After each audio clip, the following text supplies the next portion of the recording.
ta subscribe ho chule hi chu channel anavezo se na bon un avel in HETNA BELAP Kuki channel akon in kangai lu naw chubay ka himbol kit uve tunin Vannoija MITHUPI PATHEN TAITOM JEH HINKHO LAM CHOM mi nga ho anavekit uhite Vannoija Mihem chom chom namkim la Ahin Pathen dihtah khatsah bo ahi hinla semthu pathen le doi-le-ai jong dimset namun ahi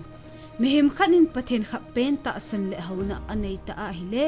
jana lenpen ape ding dol chu ahi Ahin Mihem te hi abang khat kum teng le bol theina MINTHANG na le lopi na ahin nei teng ule ahung ko na apathen sumil lewa HINKHO mangjong amda pon hi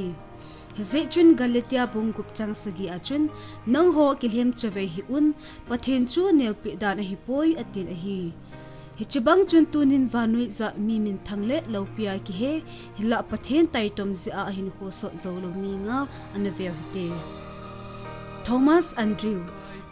Andrew hi aphat ahilo le akhanglaya Vannoija le sina achung nung pen lenpen le thupi pen konglin semdo ding anatup jing tolhan in konglin pen le thupi ta titanic chu ama ve suinan anasemdo ovin hi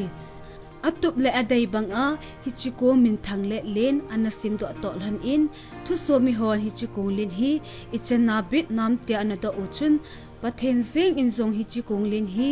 tuinuiza son humzo ponte tin anadom bot in hi chom lovin hi chi konglin chu a khol zen a itabang thil su a Mihem sa nga simin thina anato u hitam ti chu I he su ke tiu tahsan a hi John Lennon of the Beatles John Lennon hi kum sang khat zako somgup laya Vannoija hotlinga MINTHANG Beatles put do chule lasa an hi kum som hindi music lam a Vannoija anachan su hil un a hi kum sang khat zako somgup lagup a American to so khanin thudo na ananei nawwa John Lennon in iti anadon bot em ka sei hi a hi Christian ho hi chom khat ki chai ding mang tha pe ding a hi chu hi kenil na bai thudi a hi ti ka tahsan e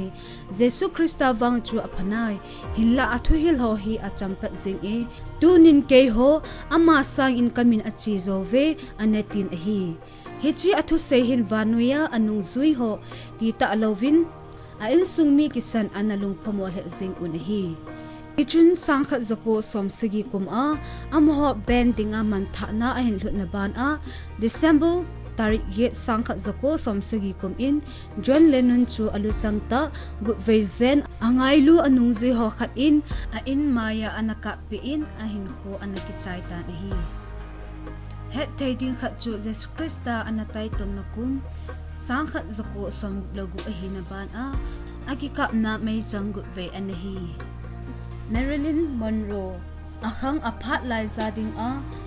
chalaw le ahinum lo umlo MINTHANG na nailago dimset Marilyn chu nikhat a film thonamon a chulaya pathen tu say MINTHANG Billy Graham in agavil in ahi Billy Graham in pathen in aho pinum dan thu Marilyn kom anasay chun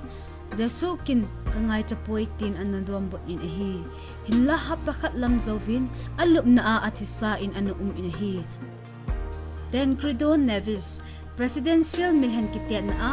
Tancredo Nevis in iham tia ka party akun vote lak nga kamuzo po le pathen zing in zong president kahiding akon ay swai zo ponte anutin ahi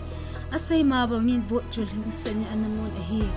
hinla dammona anay pezin tolhan in president adinga namda ahi masang in ahinko anabaytan ahi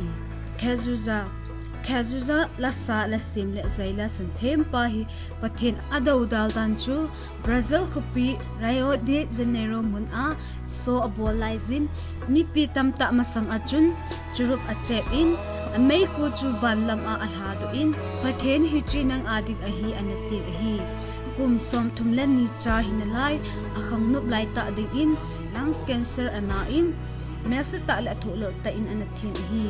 nato na thamna ipilam hile hailai mun hi zongle pathen taitom chun hamphat na amangai pon hi lunglut ta apat na achai na changeya vezo se chung uwa ki pa tho ki sai e